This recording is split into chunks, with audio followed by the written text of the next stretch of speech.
বিনিয়োগের জন্য এখন উপযুক্ত সময় নয়, বিনিয়োগকারীরা নির্বাচনের দিকে চেয়ে আছে এবং নির্বাচনের পর দেশের অর্থনীতি ঘুরে দাঁড়াবে বলে মন্তব্য করেছেন রবির chief corporate officer Shahed Alam.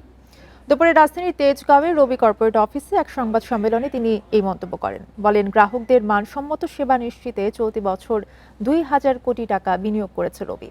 Telecom licence নীতিমালা পরিবর্তনের আগে ২০১৮ সালের গাইডলাইন রিভিউ করা দরকার ছিল বলে জানান তিনি। আরও বলেন, প্রতি বছর মোট ব্যয়ের ৩০% প্রযুক্তি উন্নয়নে ব্যয় করতে হয়।